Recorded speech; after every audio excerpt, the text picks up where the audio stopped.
കാറ്റത്തെ കിളിക്കൂട് സീരിയലിന്റെ latest episode review ആണ് പറയുന്നത്. അങ്ങനെ ലളിതയും ഗംഗാധരനും വന്ന് അവരെ ആശ്വസിപ്പിക്കാൻ ശ്രമിച്ചിട്ടും അവർക്ക് യാതൊരുവിധ സമാധാനവും കിട്ടുന്നില്ല. അവർ പോയതിനു ശേഷം ആ വീട്ടിൽ അവശേഷിച്ചിരിക്കുന്നവരൊക്കെ ഇങ്ങനെ ശ്വാസം മുട്ടി നിശബ്ദത മാത്രമാണ് അവിടെ കാണുന്നത്. ഇതേ സമയം പഴയ സോഫയിൽ നിധി ഇങ്ങനെ തളർന്നിരിക്കുകയാണ്. അവളുടെ കണ്ണുകളൊക്കെ നിറഞ്ഞൊഴുകുന്നുണ്ടായിരുന്നു. എന്ത് ചെയ്യണമെന്നറിയാതെ എങ്ങോട്ടേക്ക് പോകണമെന്നറിയാതെ അവൾ ശൂന്യതയിലേക്ക് നോക്കി നിന്നു. കുറച്ച് അകലെയായിട്ട് നികേഷ് വല്ലാത്ത മാനസികാവസ്ഥയിൽ നിൽക്കുന്നുണ്ടായിരുന്നു. അവന് നിൽക്കാനോ ഇരിക്കാനോ കഴിയുന്നില്ല. കാലുകളൊക്കെ ഇടർന്നു. സുഭാഷേട്ടനില്ലാതെ ഈ വീട്ടിൽ എങ്ങനെ നിൽക്കുമെന്ന ചിന്ത ആ പാവം പയ്യന്റെ സമനില തെറ്റിക്കുന്നത് പോലെ അവൾ തോന്നി. നിധിയുടെ നെഞ്ചൊന്ന് പിടിഞ്ഞു. സുധീഷ് മുറിയിലൂടെ അങ്ങനെ അങ്ങോട്ടും ഇങ്ങോട്ടും നടക്കുകയാണ്. അവന്റെ മുഖത്ത് ദേഷ്യവും സങ്കടവും നിസ്സഹായതയൊക്കെ മിന്നി മറയുന്നുണ്ട്. ഇടയ്ക്ക് അവൻ നികേഷിനെ നോക്കും, പിന്നെ തലക്ക് കയ്യും കൊടുത്ത് നിൽക്കും. ആരുമില്ലാത്തൊരവസ്ഥ. സുഭാഷേട്ടനായിരുന്നു ഈ വീട്ടിന്റെ നെടുന്തൂണ്. ആ നെടുന്തൂണ് പെട്ടെന്നൊരു സുപ്രഭാതത്തിൽ അങ്ങ് ഇടിഞ്ഞു വീണതാണ്. പെട്ടെന്ന് തന്നെ സുധീഷ് നിധിയുടെ അടുത്തേക്ക് വന്നു. അവന്റെ ശബ്ദം ഇടറുന്നുണ്ടായിരുന്നു. നിധി, എനിക്ക് നികേഷിനെ കാണുമ്പോൾ വല്ലാതെ പേടിയാവുന്നു. പകൽ മുഴുവൻ ഞാൻ അവനെ ശ്രദ്ധിക്കുന്നതാ. അവനൊന്ന് കരഞ്ഞിരുന്നെങ്കിലോ, ഞാനൊന്ന് ആലോചിക്കുവാണ്. എല്ലാം ഉള്ളിലൊതുക്കി നിൽക്കുവാണ് അവന്. സുഭാഷേട്ടൻ ഇനി തിരിച്ചു വന്നില്ലെങ്കിൽ അവനത് താങ്ങാൻ പറ്റുമെന്നൊന്നും എനിക്ക് തോന്നുന്നില്ല നിധി. സുധീഷിന്റെ വാക്ക് കേട്ട് നിധി കണ്ണു തുറച്ചു. സുധീഷെ, അവന് മാത്രമല്ല നമുക്കെല്ലാവർക്കും അത് താങ്ങാൻ പറ്റില്ല. ഞാൻ വെറുതെ ഒരു കണക്കിന് ഇവിടെ ഇരിക്കുന്നതേ ഉള്ളൂ. എൻ്റെ ഉള്ളും ആകെ കിടന്ന് പുകയാണ്. എവിടെ പോയി അന്വേഷിക്കുമെന്നും ആലോചിച്ചിട്ട് ഒരു എത്തും പിടിയും കിട്ടുന്നില്ല. ഹരീഷ് വണ്ടിയെടുത്ത് സുഭാഷേട്ടനെ അന്വേഷിച്ച് പോയിട്ട് മണിക്കൂറുകളായി.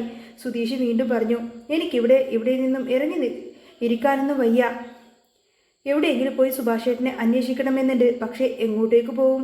അറിയാവുന്ന ഇടങ്ങളിലെല്ലാം തന്നെ നമ്മൾ പോയി നോക്കി. ഇനി എവിടെ പോയിട്ട് അന്വേഷിക്കാം? ഒരു ചെറിയ ക്ലൂ പോലും നമുക്കില്ലല്ലോ. ഈ പാതിരാത്രിക്ക് സുഭാഷേട്ടൻ എവിടെ പോയിരിക്കാനാ? ഈ സമയത്താണ് ഭാസ്കരൻ അങ്ങോട്ടേക്ക് വരുന്നത്. അദ്ദേഹത്തിന്റെ മുഖത്തും വല്ലാത്ത ക്ഷീണമുണ്ടായിരുന്നു. എങ്കിലും പുറത്ത് കാണിക്കാതെ അദ്ദേഹം ഗൗരവത്തിൽ തന്നെ നിന്നു. സുധീഷിന്റെ വാക്കുകൾ കേട്ട് വന്ന് ഭാസ്കരൻ ചോദിക്കുന്നുണ്ട്, എടാ സുധീഷേ, ആ ഹിന്ദിക്കാരി പെണ്ണില്ലേ, അവളുടെ വീട്ടിൽ പോയി നോക്കിയിരുന്നോ നീ? സുധീഷ് പെട്ടെന്ന് അമ്പരപ്പോടെ അച്ഛനെന്ന് നോക്കി. ആരുടെ കാര്യമാ അച്ഛ ഈ പറയുന്നത്? അവന്റെ കൂടെ ജോലി ചെയ്യുന്ന ആ അവിനാഷില്ലേ, അവന്റെ പെങ്ങളുടെ കാര്യം ഞാൻ പറഞ്ഞത്. ഭാസ്കരന്റെ ശബ്ദത്തിൽ ചെറിയൊരു സംശയത്തിന്റെ നിഴലുണ്ടായിരുന്നു. ഒരു പക്ഷേ ആ പെണ്ണിനെയും കൂട്ടിയിട്ട് അവൻ എങ്ങോട്ടെങ്കിലും ഒളിച്ചോടി പോയതാണെങ്കിലോ? ഇത് കേട്ടപ്പോൾ സുധീഷിന്റെ നിയന്ത്രണം അങ്ങ് വിട്ടു. സങ്കടം മുഴുവൻ ദേഷ്യമാക്കി പുറത്തേക്ക് വന്നു. അച്ഛൻ എന്താ ഈ പറയുന്നത്? അച്ഛന് വിവരമില്ലേ സുഭാഷേട്ടൻ ഒരു പെണ്ണിനെയും കൂട്ടി ഒളിച്ചോടി പോയെന്നോ? സുഭാഷേട്ടൻ ഒരിക്കലും അങ്ങനെ ചെയ്യുന്ന ഒരാളാണെന്നോ അച്ഛൻ വിചാരിച്ചു വെച്ചിരിക്കുന്നത്? ഭാസ്കരൻ ഒട്ടും കുലുങ്ങിയില്ല. അദ്ദേഹം തന്റെ അനുഭവം പങ്കുവെച്ചിങ്ങനെ സംസാരിച്ചു. എടാ, സമയം ശരിയാണെങ്കിൽ മനുഷ്യന് അങ്ങനെയൊക്കെ ചെയ്യാൻ തോന്നും. എനിക്കെന്തോ ആ പെണ്ണിന്റെ കൂടെ അവൻ പോയെന്നാ തോന്നുന്നത്. ഇത്തവണ നിധിയാണ് ഇടപെട്ടത്. അച്ഛാ, ലെറ്ററിൽ സുഭാഷേട്ടൻ വ്യക്തമായി പറഞ്ഞതല്ലേ ഇതെല്ലാം ആ ജോത്സ്യൻ പറഞ്ഞത് കൊണ്ടാണ് പോയത് എന്ന്. ആ ജോത്സ്യന്റെ വാക്ക് കേട്ട് അത് താങ്ങാൻ പറ്റാതെയാ സുഭാഷേട്ടൻ വീട്ടിൽ നിന്ന് പോയത്, അല്ലാതെ വെറുതെ ഒന്നുമല്ല. നിന്റെ സുഭാഷൻ എവിടെ വേണമെങ്കിലും പോയിക്കോ പോവാതിരിക്കോ ചെയ്യട്ടെ. ഭാസ്കരൻ വിട്ടുകൊടുക്കാൻ തയ്യാറായില്ല. പക്ഷെ അവൻ പോയത് നട്ടുച്ചക്കാണല്ലോ.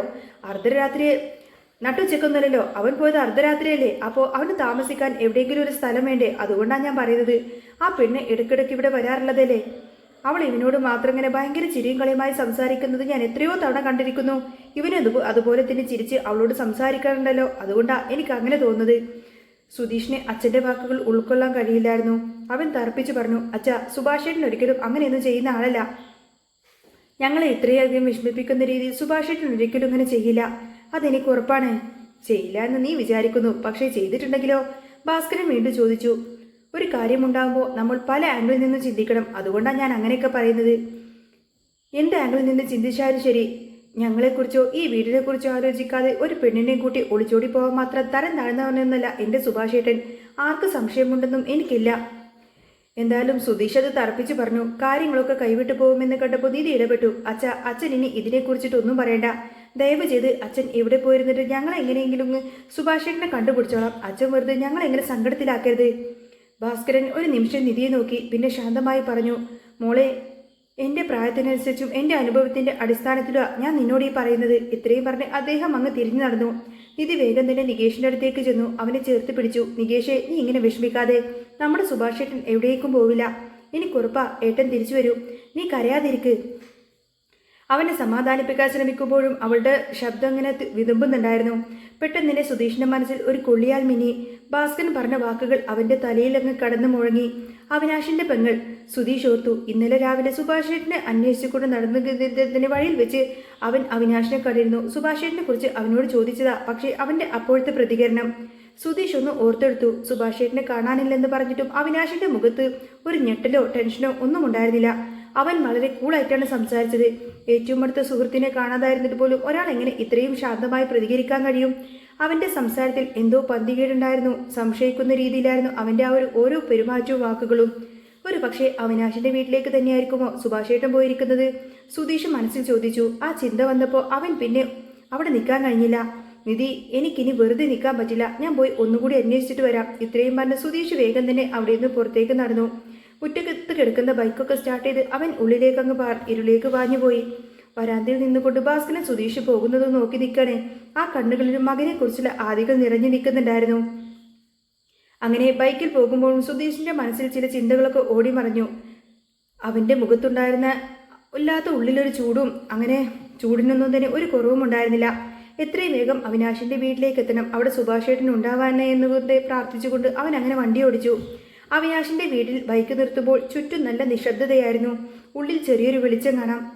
സുധീഷ് ബൈക്കിൽ നിന്നിറങ്ങി വേഗം തന്നെ ഗേറ്റ് കടന്ന് മുറ്റത്തേക്ക് നടന്നു. അവന്റെ ഹൃദയം വല്ലാതെ മിടിക്കുന്നുണ്ടായിരുന്നു. കണ്ണുകളൊക്കെ നിറഞ്ഞു വന്നു. മനസ്സിൽ ഒറ്റ പ്രാർത്ഥന മാത്രം, എന്റെ സുഭാഷേട്ടൻ ഇവിടെ ഉണ്ടായിരിക്കണേ ഭഗവാനെ. അവൻ അങ്ങനെ പതുക്കെ ചെന്ന് വാതിൽ തട്ടി. നിശബ്ദതയെ കീറി മുറിച്ച് ആ മുട്ട് വീടിനുള്ളിലങ്ങ് മുഴങ്ങി. അല്പസമയത്തിന് ശേഷം വാതിൽ തുറന്നുകൊണ്ട് ശബ്ദം കേട്ടു. വാതിൽ തുറന്ന് അവിനാശായിരുന്നു. സുധീഷിനെ കണ്ടപ്പോൾ അവന്റെ മുഖത്ത് ചെറിയൊരു പരിഭ്രമം മിന്നി പറഞ്ഞു. സുഭാഷേട്ടൻ ഇവിടെയുണ്ടോ? യാതൊരുവിധ ആമുഖവുമില്ലാതെ സുധീഷ് ചോദിച്ചു.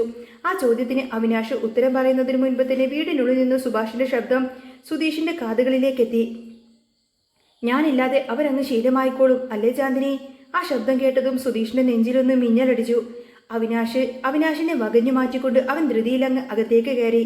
അവിടെ ഉന്മേഷയുടെ അരികിലായിട്ട് ഒരു കസേരയിൽ തളർന്നിരിക്കുകയായിരുന്നു സുഭാഷ്. അവന്റെ മുഖം വല്ലാതെ വാടിയിരുന്നു. കണ്ണുകൾ കലങ്ങിയിട്ടുണ്ട്. അടുത്ത് തന്നെ ചാന്ദിനി നിൽക്കുന്നുണ്ട്. അവൾ ചൂട് ചപ്പാത്തി ഉണ്ടാക്കി സുഭാഷിന് ഇങ്ങനെ കൊടുക്കുകയാണ്. ചാന്ദിനി സുഭാഷിനെ നിർബന്ധിക്കുന്നത് സുധീഷ് കേട്ടു. ഇത് കഴിക്ക് സുഭാഷ്, രാവിലെ മുതൽ ഒന്നും കഴിക്കാതിരിക്കുമല്ലേ? സുഭാഷ് ഭക്ഷണത്തിലേക്ക് നോക്കി സങ്കടത്തോടെ പറയായിരുന്നു. ഞാൻ ചെയ്തത് തെറ്റാണോ ചാന്ദിനി? എൻ്റെ അനിയന്മാർ അവർ നന്നായിട്ട് തന്നെ ജീവിക്കണം. ഞാൻ ഉണ്ടെങ്കിൽ അവർ ഗുണം പിടിക്കില്ല എന്ന് കേട്ടപ്പോൾ അതുകൊണ്ടാ കൂടുതലൊന്നും ആലോചിക്കാതെ ഞാൻ ഈ വീട്ടിൽ നിന്നും ഇറങ്ങിപ്പോന്നത്. പക്ഷേ ഈ ഭക്ഷണം കാണുമ്പോഴും എൻ്റെ അനിയന്മാരുടെ ഓർമ്മയാണ് എനിക്ക് വരുന്നത്. അവർ വല്ലതും കഴിച്ചോ എന്തോന്നൊന്നും എനിക്കറിയില്ല. എന്നെ ഉറപ്പായിട്ടും അവർ അന്വേഷിച്ച് നടക്കുന്നുണ്ടാവും. അന്വേഷിച്ചാലും കുഴപ്പമില്ല, കുറച്ചു നാൾ കൊണ്ട് അതെല്ലാം അവർക്കങ്ങ് ശീലമായിക്കോളും.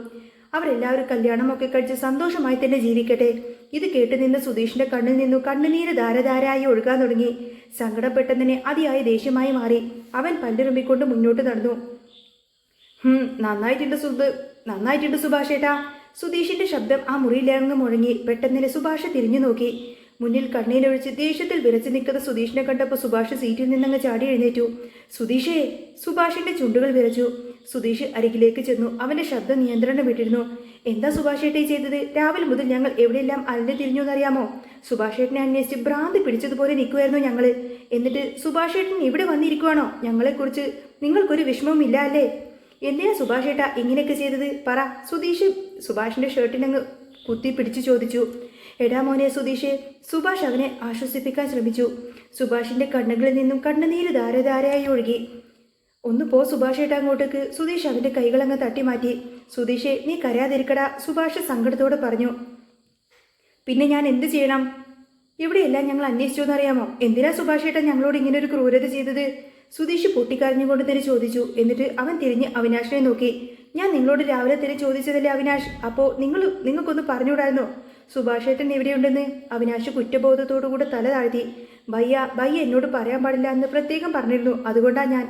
സുഭാഷേട്ടൻ പറഞ്ഞാൽ നിങ്ങൾ പറയില്ലേ? സുധീഷ് വീണ്ടും അങ്ങ് ദേഷ്യപ്പെട്ടു. സുഭാഷേട്ടൻ എന്താ ഭ്രാന്താണോ? ഇവിടെ വന്നിരുന്ന് ഞങ്ങൾക്ക് വേണ്ടി നല്ലത് ചെയ്യാണെന്ന് പറയുന്നു. എന്ത് നല്ലതാ സുഭാഷേട്ട നിങ്ങൾ ചെയ്യുന്നത്? സുഭാഷ് സുധീഷിന്റെ അടുത്തേക്ക് വന്ന് അവന്റെ തോളിൽ കൈവച്ചുകൊണ്ട് പറഞ്ഞു. എടാ സുധീഷേ, നിങ്ങൾക്ക് നല്ലത് നടക്കാൻ വേണ്ടിയാ ഞാൻ ആ വീട് വിട്ടിറങ്ങിയത്. ഞാനൊരു അഭാഗ്യവാനല്ലേ? എൻ്റെ സാന്നിധ്യം നിങ്ങളെയൊക്കെ നശിപ്പിക്കുമെന്ന് കേട്ടപ്പോൾ എനിക്കത് താങ്ങാൻ പറ്റിയില്ലടാ. എന്ത് നല്ലത്? സുഭാഷേട്ടനില്ലാതെ ഞങ്ങൾക്ക് എന്ത് നല്ലത് നടക്കാനാ ഈ ലോകത്ത്?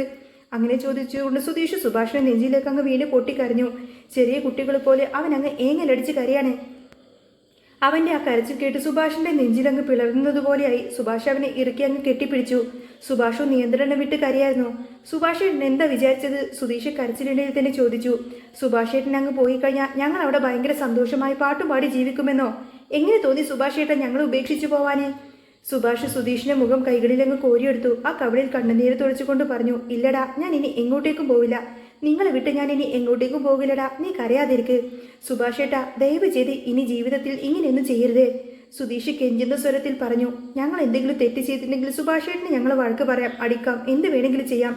പക്ഷേ ഞങ്ങളെ വിട്ടു പോകരുത്. അത് മാത്രമേ ചെയ്താൽ മതി. ഞങ്ങൾക്കൊരിക്കലും അത് താങ്ങാൻ പറ്റില്ല സുഭാഷേട്ടാ. സുഭാഷ് തലയാട്ടി. അവനും അപ്പോൾ ഒരൊറ്റ ആഗ്രഹം മാത്രമേ ഉണ്ടായിരുന്നുള്ളൂ. എത്രയും വേഗം തന്നെ തൻ്റെ അനിയന്മാരുടെ അടുത്തേക്ക് എത്തണം. ഞാൻ നിധിയെ വിളിച്ച് പറയട്ടെ സുഭാഷേട്ടാ. അവരവിടെ പ്രാണം പോയ അവസ്ഥയിലാ. സുധീഷ് ധൃതിയിൽ തന്നെ ഫോൺ എടുത്തു. അവൻ നിധിയുടെ നമ്പറിലേക്ക് ഡയൽ ചെയ്തു. ഫോൺ അറ്റൻഡ് ചെയ്ത ഉടനെ തന്നെ നിധി പരിഭ്രമത്തോട് ചോദിച്ചു, എന്താ സുധീഷ്, സുഭാഷേട്ടന് എവിടെയാന്ന് വല്ല വിവരം കിട്ടിയോ? സുധീഷ് കണ്ണുനീരെല്ലാം തുറച്ചുകൊണ്ട് പറഞ്ഞു, നിധി, നമ്മുടെ സുഭാഷേട്ടനെ കിട്ടി. അവൻ തൻ്റെ കൈകളിൽ സുഭാഷേട്ടൻ ഒരു കൈകൾ മുറുകെ പിടിച്ചിരിക്കുന്നു. ഒരിക്കൽ കൂടി ആ കൈ വിട്ടുപോകരുതെന്ന നിർബന്ധം പോലെ അവൻ പറഞ്ഞു. മറുതലക്കൽ നിധിയുടെ കണ്ണുകൾ സന്തോഷം കൊണ്ട് നിറഞ്ഞു. അവളുടെ ശബ്ദം നിറച്ചു. സത്യമാണോ സുധീഷേ? ഭഗവാനെ, സുഭാഷേട്ടൻ എവിടെയായിരുന്നു ഇത്രയും നേരം? ഞാൻ സുഭാഷേട്ടനെ വീട്ടിലേക്ക് കൊണ്ടുപോയി ബാക്കി കാര്യങ്ങളൊക്കെ പറയാം. വേഗം പോയി നികേഷിനെയും അച്ഛനോടൊക്കെ പറ. പാവം ഹരീഷ് എവിടേക്കോ അലഞ്ഞു തിരിഞ്ഞ് നടക്കുക. അവനെ വിളിച്ചു പറ സുഭാഷേട്ടനെ കിട്ടിയെന്ന്. ഞാൻ സുഭാഷേട്ടനെ കൂട്ടി ഇപ്പം തന്നെ അങ്ങോട്ടേക്ക് വരാം. ശരി സുധീഷേ, ഞാൻ വേഗം വരാം. ഇത്രയും പറഞ്ഞ് ഫോൺ കട്ട് ചെയ്ത നിധി സന്തോഷം താങ്ങാനാവാൻ നികേഷെ എന്ന് നീട്ടി വിളിച്ചുകൊണ്ട് വീടിനകത്തേക്ക് ഓടി. അവളുടെ കണ്ണുകളിൽ നിന്നും ആശ്വാസത്തിന്റെ കണ്ണുനീര് ഒഴുകുന്നുണ്ടായിരുന്നു. ഫോൺ വെച്ചതിന് ശേഷം സുഭാഷ് പതുക്കെ പറഞ്ഞു, പാവം നിധി, അവൾ കരഞ്ഞുകൊണ്ടാണല്ലോ സംസാരിക്കുന്നത്. ഇത് കേട്ടപ്പോൾ സുധീഷിന് വീണ്ടും ദേഷ്യം വന്നു. ഓ പാവം, ഇതൊക്കെ ചെയ്തു കൂട്ടിയിട്ട് ഇനി പാവമാണെന്ന് പറഞ്ഞിട്ട് എന്താ കാര്യം? ഞങ്ങളെ മുഴുവൻ കരയിപ്പിച്ചിട്ട് ഇവിടെ ചൂട് ചപ്പാത്തിയും കഴിച്ചിരിക്കുമായിരുന്നല്ലോ. സുഭാഷ് സ്നേഹത്തോടെ സുധീഷിന്റെ കവിളിൽ പിടിച്ചുകൊണ്ട് പറഞ്ഞു, സോറിടാ, നിങ്ങളൊക്കെ ഇങ്ങനെ വിഷമിപ്പിക്കണമെന്ന് ഞാൻ ഒരിക്കൽ പോലും കരുതിയിട്ടില്ല. എന്നോട് ക്ഷമിക്ക്. ഒരു സോറി. വരുന്നുണ്ടോ വീട്ടിലേക്ക്? വാ സുഭാഷേട്ടാ, നമുക്ക് പോവാം. സുധീഷ് അവനെ പിടിച്ചു വലിച്ചു. ചാന്ദിനിയോടും അവിനാശിനോടൊക്കെ യാത്ര പറഞ്ഞ് അവർ പുറത്തേക്ക് ഇറങ്ങി. സുഭാഷ് തിരിഞ്ഞു നോക്കുമ്പോൾ അവർ രണ്ടുപേരും സന്തോഷത്തോടെ ചിരിച്ചുകൊണ്ട് തലയാട്ടുമായിരുന്നു. സുഭാഷ് ആ വീട്ടിൽ നിന്നും ഇറങ്ങി പോകുന്നത് വലിയൊരു ആശ്വാസത്തോടെയാണ്. തൻ്റെ അനിയത്തിയും അനിയന്മാരുടെ സ്നേഹത്തിനു മുന്നിൽ ലോകത്ത് ഏത് ജോത്സ്യന്റെ വഴക്കും തോറ്റുപോകുമെന്ന് അവൻ അപ്പം തന്നെ മനസ്സിലായി. ബൈക്കിൽ സുഭാഷിനെയും പുറകിലിരുത്തി സുധീഷ് വേഗം തന്നെ വീട്ടിലേക്ക് തിരിച്ചു. ആ യാത്രയിൽ സുഭാഷ് സുധീഷിന്റെ തോളിൽ തലവെച്ച് കിടന്നു. അവന്റെ മനസ്സിലപ്പോൾ നിറയെ തന്റെ കുടുംബം മാത്രമായിരുന്നു. ഇതേ സമയം മുറ്റത്ത് ബൈക്ക് വന്ന് നിൽക്കുന്ന ശബ്ദം കേട്ട് സുഭാഷേട്ടൻ വന്നേ എന്നൊക്കെ വിളിച്ചു കൂവിക്കൊണ്ട് നിധി വേഗം പുറത്തേക്ക് ഓടി വന്നു. വീടിന്റെ ഉമ്മറത്ത് നികേഷും ഉണ്ടായിരുന്നു. ഹരീഷ് ആ സമയം അവിടെ നിന്ന് ഓടി വന്നു. വണ്ടിയിൽ നിന്നും ഇറങ്ങിയ സുഭാഷിനെ കണ്ടപ്പോൾ നികേഷ് ഓടി വന്ന് അവൻ എങ്ങ് കെട്ടിപ്പിടിച്ചു. അവൻ വാ വിട്ട് കരയായിരുന്നു. എന്തിനാ സുഭാഷേട്ട എങ്ങനെയൊക്കെ ചെയ്തത്? ഞങ്ങളൊക്കെ വിട്ടുപോയിട്ട് നിങ്ങൾക്ക് എന്ത് കിട്ടി? നികേഷ് ഇറുക്കി ചേർത്ത് പിടിച്ചുകൊണ്ട് സുഭാഷും കരഞ്ഞു. കരയില്ലടാ നികേഷ്, നീ കരയില്ലടാ, ഞാൻ വന്നില്ലടാ നിന്റെ അടുത്തേക്ക്. ഹരീഷ് സങ്കടത്തോടെ സുഭാഷിന്റെ അടുത്തേക്ക് വന്നു. എന്തിനാ സുഭാഷേട്ട ഇങ്ങനെയൊക്കെ ചെയ്തത്? ഞങ്ങൾ എത്രത്തോളം ഭയന്നു പോയിന്നറിയാമോ? നിധിയും കണ്ണീരോടെ ചോദിച്ചു. സുഭാഷേട്ടൻ ഇങ്ങനെയൊക്കെ ചെയ്യാൻ പാടില്ലായിരുന്നു. ഒരു വാക്കെങ്കിലും ഞങ്ങളോട് പറയാമായിരുന്നു. ഹരീഷിന് വല്ലാതെ ദേഷ്യവും സങ്കടമൊക്കെ വന്നു. ഞങ്ങളെക്കാട്ടിലും വലുതാണല്ലോ സുഭാഷേട്ട ആ ജോത്സ്യൻ എന്ന മനുഷ്യന്റെ വാക്കുകൾ. അയാൾ എന്തോ പറഞ്ഞെന്ന് വെച്ച് ഞങ്ങളൊക്കെ ഉപേക്ഷിച്ചു പോവാൻ സുഭാഷേട്ടന് എങ്ങനെ തോന്നി? ഹരീഷ് സുഭാഷിനെ ചേർത്ത് പിടിച്ചുകൊണ്ട് കരഞ്ഞു. സുധീഷും ഹരീഷും നികേഷൊക്കെ ഒന്നിച്ച് തങ്ങളുടെ വലിയേട്ടനെ ഇങ്ങനെ കെട്ടിപ്പിടിക്കുന്ന ആ ഒരു കാഴ്ച കണ്ട് നിധിയുടെ കണ്ണ് നിറഞ്ഞു നിന്നു. കരയിലെ മക്കളെ, ഞാൻ തിരിച്ചു വന്നില്ലേ എന്ന് സുഭാഷ് അവരെ ആശ്വസിപ്പിച്ചു. ഞങ്ങളെല്ലാവരും എത്രമാത്രം ഭയന്നുവെന്നോ നിധി പറഞ്ഞു. ഞങ്ങളെക്കുറിച്ച് പോലൊന്നും ചിന്തിക്കാതെ ആരോ എന്തോ പറയുന്നത് കേട്ട് ഞങ്ങളെ വിട്ടു പോയില്ലേ സുഭാഷേട്ടാ? സുധീഷ് ഇടപെട്ടു. സാരമില്ല നിധി, എന്താണെങ്കിലും സുഭാഷേട്ടൻ തിരിച്ചു വന്നല്ലോ, ഇനി അതൊക്കെ വിട്. സുഭാഷ് കൈകൂപ്പിക്കൊണ്ട് എല്ലാവരോടും പറഞ്ഞു. എല്ലാവരും ദയവ് ചെയ്ത് എന്നോട് ക്ഷമിക്കണം. ഞാൻ ചെയ്തത് വലിയ തെറ്റാണ്. ഞങ്ങൾ എവിടെയെല്ലാം അന്വേഷിച്ചു എന്നറിയാമോ? ഹരീഷ് സങ്കടം മാറാതെ വീണ്ടും പറഞ്ഞു. സുഭാഷേട്ടൻ ഇല്ലാതെ ഞങ്ങൾക്കൊരു നിമിഷം പോലും ഇവിടെ കഴിയാൻ പറ്റില്ല സുഭാഷേട്ടാ. എങ്ങനെ തോന്നി സുഭാഷേട്ടാ ഞങ്ങളെല്ലാവരെയും വിട്ടുപോവാനേ? അവർ പരസ്പരം ആശ്വസിപ്പിച്ച് നിൽക്കുന്ന ആ സമയത്താണ് ഭാസ്കരൻ വീടിനകത്ത് നിന്ന് ഉമ്മറത്തേക്ക് വന്നത്. അദ്ദേഹത്തിന്റെ മുഖം വല്ലാതെ കറുത്തിരുണ്ടുന്നു. കണ്ണുകളിൽ അഗ്നി തിളങ്ങുന്നുണ്ടായിരുന്നു. അച്ഛനെ കണ്ടപ്പോൾ സുഭാഷ് കുറ്റബോധത്തോടുകൂടെ അച്ഛ എന്ന് വിളിച്ച് അദ്ദേഹത്തിന്റെ അടുത്തേക്ക് ചെന്നു. ഒരു നിമിഷം ഭാസ്കരൻ സുഭാഷിനെ രൂക്ഷമായിട്ടൊന്ന് നോക്കി. അടുത്ത നിമിഷം തന്നെ ഭേ എന്നൊരു സൗണ്ട് കൊണ്ട് തന്നെ ശബ്ദമുയർത്തി അവിടെ ശബ്ദമങ്ങ് മുഴുകി. ഭാസ്കരൻ സുഭാഷിന്റെ കർണം പുകച്ചൊരു ഒറ്റ അടിയങ്ങ് കൊടുക്കുകയായിരുന്നു. ആ അടിയുടെ ആഘാതത്തിൽ സുഭാഷ് ഒന്ന് വേച്ചുപോയി. സുധീഷും ഹരീഷും നികേഷും നിധിയും ഒരുപോലെ അങ്ങ് ഞെട്ടിത്തിരിച്ചു നിന്നു. ആരും ഇതൊട്ടും തന്നെ പ്രതീക്ഷിച്ചിരുന്നില്ല. ഭാസ്കരൻ വിറക്കുന്ന ശബ്ദത്തോടുകൂടി സുഭാഷിനെ നേരെ വിരൽ ചൂണ്ടിക്കൊണ്ട് പറഞ്ഞു. എടാ, എൻ്റെ 2 ഭാര്യമാരെയും കൊന്നത് ഞാനാണ്. ഈ നാട്ടുകാർ മുഴുവൻ അത് പറഞ്ഞു നടക്കുന്നുണ്ട്. പക്ഷേ കൊന്നത് ഞാനല്ലെന്ന് എനിക്ക് മാത്രമല്ലേ അറിയുള്ളൂ. എടാ, പറയുന്നവർ പലതും പറയും. നാട് മുഴുവൻ നമുക്കെതിരായിട്ട് പറഞ്ഞാലും നമ്മൾ നമ്മളെക്കുറിച്ച് ഒരു ഉറപ്പുണ്ടായാൽ മാത്രം മതിയടാ. സ്വന്തം മനസ്സാക്ഷിയുടെ മുന്നിൽ നമ്മൾ തെറ്റുകാരാകാതിരുന്നാൽ മാത്രം മതി. മനസ്സിലായോ നിനക്ക്? അദ്ദേഹം ഒന്ന് നിർത്തിയിട്ട് വീണ്ടും തുടർന്നു. എന്നെ കാണുമ്പോഴെല്ലാം ഇപ്പോഴും നാട്ടുകാർ ഇത് തന്നെയാ പറയുന്നത്, കൊലപാതകിയാണെന്ന്. ഞാൻ എന്താ ഇതൊക്കെ കേട്ടു നിന്നിട്ട് ഈ നാട് വിട്ടു പോവാത്തത്? നാട് വിട്ട് ഞാൻ പോയോ? ഇല്ലല്ലോ. ഈ വീട് വിട്ടു പോയോ? ഇല്ല. എല്ലാം കേട്ടും അനുഭവിച്ചു ഞാൻ ഇവിടെ തന്നെ കഴിയുന്നില്ലേ? നാട്ടുകാരുടെ കാര്യമിട്. നിന്റെ അനിയന്മാർ എനിക്ക് വലിയ ബഹുമാനം വല്ലതും തരുന്നുണ്ടോ? ഇവർ എന്നെക്കുറിച്ച് തന്നെ എന്തൊക്കെ പറയുന്നുണ്ടെന്നറിയോ? അയ്യോ, ഈ നാട്ടുകാരെ എന്നെക്കുറിച്ച് മോശമായി പറയുന്നു, എൻ്റെ മക്കൾ എന്നെക്കുറിച്ച് മോശമായി പറയുന്നു എന്നൊക്കെ പറഞ്ഞ് ഞാൻ എപ്പോഴെങ്കിലും ഈ വീട് വിട്ട് പോയിട്ടുണ്ടോടാ? ഇല്ലല്ലോ. ഭാസ്കരന്റെ വാക്കുകൾ അവിടെയുള്ള എല്ലാവരുടെയും നെഞ്ചിൽ കൊള്ളുന്നത് പോലെയായിരുന്നു. ഒരക്ഷരം പോലും ആരും മിണ്ടിയില്ല. പറയുന്നവർ 100,000 തവണ ഇത് തന്നെ ഇങ്ങനെ പറഞ്ഞുകൊണ്ടിരിക്കും. പക്ഷേ നമുക്കറിയണം നമ്മൾ ചെയ്യുന്ന കാര്യങ്ങൾ ശരിയാണോ തെറ്റാണോ എന്ന്. നമ്മുടെ മനസാക്ഷിയെ മാത്രം നമ്മൾ ബോധ്യപ്പെടുത്തിയാൽ മതി. ഏതോ ഒരു ജോത്സ്യൻ എന്തോന്ന് പറഞ്ഞു എന്ന് വിചാരിച്ച് വീട് വിട്ട് പോയിരിക്കുന്നു. അവന് വലിയ ത്യാഗം ചെയ്യാൻ പോയിരിക്കുക. നന്നായിട്ട് അവനൊരു വട്ടനായിരുന്നോടാ. അവൻ പറഞ്ഞത് കേട്ട ഉടനെ തന്നെ പാതിരാത്രിക്ക് ആരോടും പറയാതെ വീട്ടിൽ നിന്നും ഇറങ്ങിപ്പോയിരിക്കുന്നു. എടാ, വീട് വിട്ട് പോകുന്ന പ്രായമാണോടാ ഇത് നിനക്ക്? അച്ഛൻ്റെ വാക്ക് കേട്ട് സുഭാഷ് കണ്ണീരോടെ പറഞ്ഞു. അതല്ല അച്ഛാ, ഞാൻ അവരോടുള്ള സ്നേഹം കൊണ്ട്. ഒന്ന് പോടാ അവിടുന്ന്. ഭാസ്കരൻ ദേഷ്യത്തോടു കൂടെ കൈവീശി. പിന്നെ വേഗം തിരിഞ്ഞ് തൻ്റെ മുറിയിലേക്ക് അങ്ങ് പോയി. അങ്ങനെ ബെഡിലേക്കിരുന്നു. അദ്ദേഹത്തിന്റെ നെഞ്ചിലും വിങ്ങലുണ്ടായിരുന്നു. മകനെക്കുറിച്ചുള്ള ആദ്യ കൊണ്ട് അദ്ദേഹം അത്രമാത്രം അനുഭവിച്ചു എന്ന് ആർക്കും മനസ്സിലാവുന്നില്ലല്ലോ. ഭാസ്കരൻ പോയതിനു ശേഷം സുധീഷ് പതുക്കെ വന്ന് സുഭാഷിന്റെ കൈവിളിലൊന്ന് തൊട്ടു. വേദനിക്കുന്നുണ്ടോ സുഭാഷേട്ടാ? സുഭാഷ് മറുപടിയൊന്നും പറയാതെ തല താഴ്ത്തി. സുധീഷ് ദേഷ്യവും ചിരിയും കലർന്ന സ്വരത്തിൽ പറഞ്ഞു, സുഭാഷേട്ടന് ശരിക്കും ഇത് വേണമായിരുന്നു. ഞങ്ങളെല്ലാവരും സുഭാഷേട്ടന് അനിയന്മാരായി പോയി. ഇല്ലെങ്കിൽ ഇതുപോലെ രടി ഞങ്ങളും അങ്ങ് തങ്ങേനെ. അതുമാതിരി പണിയല്ലേ സുഭാഷേട്ടൻ ചെയ്തത്? നിധി അവരെ തടഞ്ഞു. മതി മതി, എല്ലാവരും അകത്തേക്ക് വാ. സുഭാഷേട്ടൻ വാ, വന്നിരിക്ക്. എല്ലാവരും കൂടി സുഭാഷേട്ടനെ ഹാളിൽ കസേരയിൽ കൊണ്ടിരുത്തി. നിധി വേഗം പോയിട്ട് ഒരു ഗ്ലാസ് വെള്ളം എടുത്തോണ്ട് വന്ന് സുഭാഷേട്ടന് കൊടുത്തു. എല്ലാവരും വല്ലാത്തൊരു പരവേഷത്തോട് സുഭാഷ് വെള്ളം കുടിക്കുന്നത് നോക്കി നിൽക്കുകയാണ്. നിധിയും നികേഷിന്റെ കയ്യിൽ നിന്നും ഒരു ഗ്ലാസ് വെള്ളം വാങ്ങിച്ചു കുടിച്ചു. ആശ്വാസത്തിന്റെ നെടുവീർപ്പുകൾ ആ മുറിയിലങ്ങ് നിറഞ്ഞു. സുഭാഷ് മെല്ലെ തലയുയർത്തി എല്ലാവരെയും നോക്കി. എല്ലാവരുടെയും മുഖത്ത് വല്ലാത്ത ക്ഷീണമുണ്ടായിരുന്നു. രാവിലെ മുതൽ ഇതിൽ ഒരു തുള്ളി വെള്ളം പോലും ആരും കുടിച്ചിട്ടില്ല സുഭാഷേട്ട, നിധി പറഞ്ഞു. ഭയങ്കര ദാഹമായിരുന്നു എല്ലാവർക്കും. പക്ഷേ ഏട്ടനെ കാണാതെ ആർക്കും ഒന്നും ഇറങ്ങുന്നുണ്ടായിരുന്നില്ല. ഇത് കേട്ടപ്പോൾ സുഭാഷേട്ടന്റെ കണ്ണുകൾ വീണ്ടും നിറഞ്ഞു. അവൻ തൊഴുകൈയോടുകൂടെ പറഞ്ഞു, സോറിടാ മക്കളെ, ഞാൻ കാരണം നിങ്ങളിങ്ങനെ കഷ്ടപ്പെടുമെന്ന് ഞാൻ ഒരിക്കലും വിചാരിച്ചില്ല. ഹരീഷ് ചോദിക്കുന്നുണ്ട്, പിന്നെ ഞങ്ങൾ എന്ത് ചെയ്യണമെന്ന് സുഭാഷേട്ടൻ വിചാരിച്ചത്? സുഭാഷേ പോയാൽ പൊയ്ക്കോട്ടെ എന്ന് കരുതിയിട്ട് ഞങ്ങൾ ഇവിടെ സന്തോഷമായിട്ട് പാട്ടും പാടി ഭക്ഷണം കഴിക്കുമെന്നോ? ദേ ഈ ഇരിക്കുന്ന ആളുണ്ടല്ലോ ഹരീഷ്, സുധീഷിനെ ചൂണ്ടിക്കാണിച്ചുകൊണ്ട് ഒന്നും കഴിച്ചില്ല. സുഭാഷേട്ടനെ അന്വേഷിച്ച് ഭ്രാന്തനെ പോലെ നടക്കുമായിരുന്നു. സുഭാഷ് സങ്കടത്തോടു കൂടെ സുധീഷിനെ നോക്കി. ആ സമയം മുറിയിലുണ്ടായിരുന്ന ഭാസ്കരന്റെ കണ്ണുകൾ നിറഞ്ഞൊഴുകുന്നുണ്ടായിരുന്നു. സുഭാഷ് അത് ശ്രദ്ധിച്ചു. ഈ വീട്ടിൽ സുഭാഷേട്ടന്റെ വാല്യൂ എന്താണെന്ന് സുഭാഷേട്ടന് പോലും അറിയില്ല. ഹരീഷ് തുടർന്നു, എപ്പോഴെങ്കിലും ഇതൊന്നും മനസ്സിലായാൽ മതി. നികേഷ് കുറച്ച് ഗൗരവത്തിൽ തന്നെ പറഞ്ഞു, സുഭാഷേട്ടാ, ഇതോടുകൂടി ഈ വീട് വിട്ടു പോകുന്ന പരിപാടിയൊക്കെ അങ്ങ് അവസാനിപ്പിച്ചോളണം. ഇനി മേലാൽ ഇത് ആവർത്തിച്ചാൽ പിന്നെ ഒരിക്കലും ഞാൻ സുഭാഷേട്ടനോട് മിണ്ടില്ല, പറഞ്ഞേക്കാം. സുധീഷ് അപ്പോൾ തന്നെ കാര്യത്തിലേക്ക് വന്നു. സുഭാഷേട്ടൻ നിന്റെ യഥാർത്ഥ പ്രശ്നം എന്താ? ആ ജോത്സ്യം പറഞ്ഞ കാര്യങ്ങളാണോ? അവൻ പറഞ്ഞതൊക്കെ നടക്കുമെന്ന് സുഭാഷേട്ടൻ ഭയക്കുന്നു. എന്നാ കേട്ടോ, അയാൾ പറഞ്ഞതെല്ലാം പച്ചക്കള്ളമായിരുന്നു എന്ന് ഞാൻ സുഭാഷേട്ടന്റെ മുന്നിൽ തെളിയിച്ച് കാണിച്ചു തരാം. അതെങ്ങനെ? സുഭാഷ് സംശയത്തോട് ചോദിച്ചു. ഹരീഷിനും അത് അറിയണമായിരുന്നു. ഞാൻ കാണിച്ചു തരാം, സുഭാഷേട്ടൻ നാളെ കണ്ടോ? സുധീഷ് ആത്മവിശ്വാസത്തോടെ പറഞ്ഞു. നികേഷിന് ദേഷ്യം വന്നു. സുഭാഷേട്ടൻ എങ്ങനെയാ ആ മത്സ്യം പറഞ്ഞതൊക്കെ വിശ്വസിച്ചെന്ന് എനിക്കറിയില്ല. നമ്മൾ ഇതിനു മുൻപ് ആരെങ്കിലും പറയുന്നതൊക്കെ വിശ്വസിച്ച് നടന്നിട്ടുണ്ടോ? നമ്മുടെ വീടിനെക്കുറിച്ചും ഈ വീട്ടിലുള്ളവരെക്കുറിച്ച് ആരോട് ചോദിച്ചാലും നാട്ടുകാരൊക്കെ മോശപ്പെട്ടതേ പറയൂ. അതൊക്കെ കേട്ട് നമുക്ക് ശീലമായില്ലേ? അതേ കാര്യം തന്നെയുള്ളൂ. ആ ജോത്സ്യം പറഞ്ഞപ്പോൾ തന്നെ സുഭാഷേട്ടൻ അതെല്ലാം വിശ്വസിച്ച് വീട് വിട്ടു പോയിരിക്കുന്നു. കഷ്ടം തന്നെ. നികേഷ് ചോദിച്ചത് ശരിയല്ലേ സുഭാഷേട്ടാ? നീതി ചോദിച്ചു. ഇതൊക്കെ കേട്ട് നമ്മളെല്ലാവരും ശീലിച്ചതല്ലേ, പിന്നെ എന്തിനാ ഇപ്പം ഇങ്ങനെ പുതിയ പ്രശ്നം? സുഭാഷ് ദീർഘനിശ്വാസം വിട്ടു. അയാൾ എന്നെക്കുറിച്ച് എന്ത് വേണമെങ്കിലും പറഞ്ഞോട്ടെ, അതെനിക്കൊരു പ്രശ്നവുമില്ലായിരുന്നു. പക്ഷേ ഞാൻ കാരണം എൻ്റെ അനിയന്മാരുടെ ജീവിതം ഇല്ലാതാവും, അവർക്ക് നാശം സംഭവിക്കുമെന്നൊക്കെ പറഞ്ഞപ്പോൾ അത് കേട്ട് നിൽക്കാനൊന്നും എനിക്കൊന്നും പറ്റില്ല. അതെനിക്ക് താങ്ങാൻ കഴിയാവുന്നതിലും അപ്പുറമായിരുന്നു. ഹരീഷ് സുഭാഷിന്റെ തോളിൽ പിടിച്ച് പറഞ്ഞു, സുഭാഷേട്ടാ, ഒരു കാര്യം മനസ്സിലാക്കിക്കോ. സുഭാഷേട്ടൻ ഞങ്ങളുടെ കൂടെ ഇല്ലെങ്കിലോ അത് ഞങ്ങളുടെ ജീവിതത്തെ ബാധിക്കുന്നത്, അല്ലാതെ സുഭാഷേട്ടൻ കൂടെ ഉള്ളത് കൊണ്ടല്ല. കുറച്ചു നേരത്തെ മൗനത്തിന് ശേഷം ആ അന്തരീക്ഷം ഒന്ന് ശാന്തമായിരുന്നു. സുധീഷ് ചിരിച്ചുകൊണ്ട് പറഞ്ഞു, ഹേയ് നികേഷേ, ചതി ചെയ്തത് ആരാണെന്നറിയാമോ? സുഭാഷേട്ടനെ ഞാൻ എവിടെ വെച്ചാ കണ്ടതെന്ന് നിനക്കറിയാമോ? എവിടെ നിന്നാ കൂട്ടിക്കൊണ്ടുവന്നത് എന്നറിയാമോ? സുധീഷ് ചിരിച്ചു നിൽക്കുന്നത് കണ്ടുകൊണ്ട് നികേഷ് അത്ഭുതത്തോട് ചോദിച്ചു, എന്തിനാ സുധീഷേട്ടൻ ഇങ്ങനെ ചിരിക്കുന്നത്? ചിരിക്കാതെ എന്ത് ചെയ്യും? സുധീഷ് എല്ലാവരെയും നോക്കി പറഞ്ഞു, നമ്മളിവിടെ ഭക്ഷണവും വെള്ളമൊക്കെ ഇല്ലാതെ ഇങ്ങനെ ഉരുകി തീർന്ന് സുഭാഷേട്ടനെ അന്വേഷിച്ച് നടക്കുമായിരുന്നു. പക്ഷേ നമ്മുടെ സുഭാഷേട്ടൻ എവിടെയായിരുന്നെന്നറിയാമോ? നമ്മുടെ അവിനാശിന്റെ വീടിലെ ആ ചാന്ദിനിയുടെ വീട്. അവിടെ നിധി പെട്ടെന്ന് തന്നെ ചോദിച്ചു, എന്ത് ചാന്ദിനിയുടെ വീടോ? അതെ, കൃത്യമായി പറഞ്ഞ ചാന്ദിനിയുടെ വീട്ടിൽ നമ്മുടെ സുഭാഷ് ചേട്ടൻ അവിടെ വലിയ രാജാവിനെ പോലെ ഇരിക്കുമായിരുന്നു. ചാന്ദിനി അവിടെ ചൂട് ചപ്പാത്തി ഉണ്ടാക്കിയിട്ട് സുഭാഷ് ചേട്ടൻ ഇങ്ങനെ വിളമ്പി കൊടുത്തുകൊണ്ടിരിക്കുമായിരുന്നു. സുധീഷ് അത് പറഞ്ഞപ്പോൾ സുഭാഷിന്റെ മുഖം അങ്ങ് ചുവന്നു.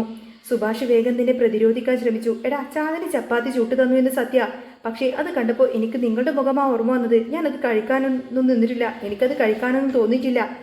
അപ്പോഴേക്കും നീ അങ്ങോട്ടേക്ക് വന്നില്ലേ, പിന്നെ ഞാൻ എപ്പോഴാണ് കഴിച്ചതെന്ന് പറയുന്നത്?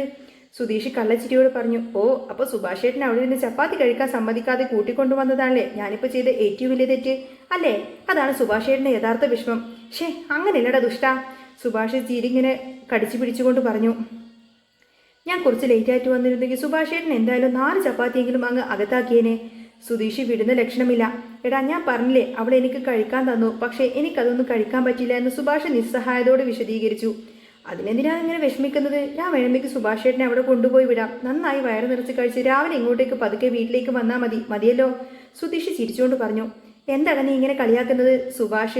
സുധീഷിനെ തല്ലാനായി കയ്യോങ്ങി. ഹരീഷ് അപ്പോഴേക്കും വിശ്വസിക്കാൻ കഴിഞ്ഞില്ല. കണ്ടുപിടിച്ചടാ, ശരിക്കും സുഭാഷ് ചേട്ടൻ അവിനാശിന്റെ വീട്ടിലായിരുന്നോ? അതേടാ, സുധീഷ് വീണ്ടും വിശദീകരിച്ചു. ഞാൻ എവിടെ ചെന്നപ്പോൾ സുഭാഷ് ചേട്ടൻ അവിടെ സുഖമായിരുന്നു. ആ പെണ്ണ് ചപ്പാത്തി ചുട്ടു കൊടുക്കുന്നു. നമ്മളിവിടെ അന്വേഷിച്ച് അലഞ്ഞു നടക്കുന്ന സമയത്തിന്റെ പുള്ളി അതൊന്നും അറിയുന്നേ ഇല്ലല്ലോ. അങ്ങനെയല്ലടാ ഹരീഷ്, സുഭാഷ് ഗൗരവത്തിൽ പറയാൻ ശ്രമിച്ചു. എനിക്ക് എവിടെ പോകണമെന്നറിയില്ലായിരുന്നു. വേറെ വഴിയില്ലാത്തത് കൊണ്ട് ഞാൻ അവിനാശിന്റെ വീട്ടിലേക്കാണ് പോയത്. ഞാൻ രാവിലെ അവിനാശിനെ കണ്ടിരുന്നല്ലോ, ഹരീഷ് സംശയത്തോട് പറഞ്ഞു. അപ്പോൾ സുഭാഷ് ചേട്ടനെ കുറിച്ച് ഒന്നും അറിയുന്നതാണ് അയാൾ പറഞ്ഞത്. അതൊക്കെ അവരുടെ പ്ലാനായിരുന്നടാ, സുധീഷ് പറഞ്ഞു. ഞാൻ രാവിലെ അവനോട് സംസാരിച്ചപ്പോൾ അവൻ്റെ മുഖത്ത് ചെറിയൊരു ടെൻഷൻ ഉണ്ടായിരുന്നു. ആ സംശയത്തിലാണ് ഞാൻ അങ്ങോട്ടേക്ക് പോയത്. അവിടെ ചെന്ന് കണ്ടപ്പോൾ സുധീഷ് പെട്ടെന്ന് എഴുന്നേറ്റ് നിധിയുടെ കയ്യും പിടിച്ച് അവളുടെ ഒരു കസേരയിൽ കൊണ്ടിരുത്തി അഭിനയിച്ചിങ്ങനെ കാണിച്ചു കൊടുക്കുകയാണേ. നിധി, സുഭാഷ് ചേട്ടൻ ഞാനാണെന്ന് വിചാരിച്ചോ? നീ ചാന്ദിനിയായിട്ടും വിചാരിച്ചോ? ചപ്പാത്തി ഉണ്ടാക്കി സുഭാഷ് ചേട്ടൻ്റെ പ്ലേറ്റിലേക്ക് എടുത്തു കൊടുക്കേണ്ടിയിരിക്കുമായിരുന്നു. സുഭാഷ് ചേട്ടൻ എന്ത് ചെയ്യണമെന്നറിയാതെ ഒരു പാവത്തെ പോലെ അവിടെ ഇരിക്കുന്നുണ്ടായിരുന്നു. ഇതൊക്കെ കണ്ട് എല്ലാവരും അങ്ങ് പൊട്ടിച്ചിരിച്ചു. സുഭാഷും അങ്ങ് ചിരിച്ചുപോയി. മതിയാടാ നിന്റെ അഭിനയം. ആ വിഷമത്തിൽ ഞാൻ അങ്ങനെയൊക്കെ എല്ലാവരുടെയും അങ്ങ് വിട്ടുപോയി. അങ്ങോട്ടേക്ക് പോകുമെന്ന് പോലും എനിക്കറിയില്ലായിരുന്നു. അങ്ങനെ എന്നോട് ക്ഷമിക്കടാ മക്കളെ. സുഭാഷ് ചേട്ടാ, സുധീഷ് വയറ്റിൽ കൈവച്ചുകൊണ്ട് പറഞ്ഞു. ഈ ചപ്പാത്തി എന്ന് പറഞ്ഞ് എനിക്കിപ്പോൾ നല്ല വിശപ്പുണ്ട്. നമുക്ക് എന്തെങ്കിലും കഴിച്ചാലോ? നിങ്ങളെല്ലാവരും ഇതുവരെ ഒന്നും കഴിച്ചില്ലേ എന്ന് സുഭാഷ് സങ്കടത്തോട് ചോദിച്ചു. നികേഷ് പറയുന്നുണ്ട്. എങ്ങനെ കഴിക്കാനാ സുഭാഷ് ചേട്ടാ? രാവിലെ മുതൽ ഇങ്ങനെ ഏട്ടനെ അന്വേഷിച്ച് കണ്ടുപിടിക്കാതെ ഇങ്ങനെ നടക്കില്ലേ? അതുകൊണ്ട് ഞങ്ങൾക്ക് വേറൊന്നും തോന്നിയില്ല. സുഭാഷ് വേഗം എഴുന്നേറ്റു. ഞാൻ പോയി എന്തെങ്കിലും ഉണ്ടാക്കി തരാം. സുധീഷ് അവനെ തടഞ്ഞു. വേണ്ട, സുഭാഷ് ചേട്ടൻ ഇവിടെ ഇരുന്നാൽ മതി. ഇനി അടുക്കളയിൽ കയറൊന്നും വേണ്ട. ഞാൻ പോയിട്ട് എന്തെങ്കിലും വാങ്ങിച്ചുകൊണ്ട് വരാം, ഹരീഷ് പറഞ്ഞു. സുഭാഷ് ചേട്ടനെ ഇവിടെ ഇരുത്തിക്കോ, ഞാൻ ഇപ്പോൾ വരാം. ഇത്രയും പറഞ്ഞ് ഹരീഷ് വേഗം തന്നെ ഭക്ഷണം വാങ്ങിക്കാൻ വേണ്ടി അങ്ങ് പുറത്തേക്ക് പോവുകയാണ്.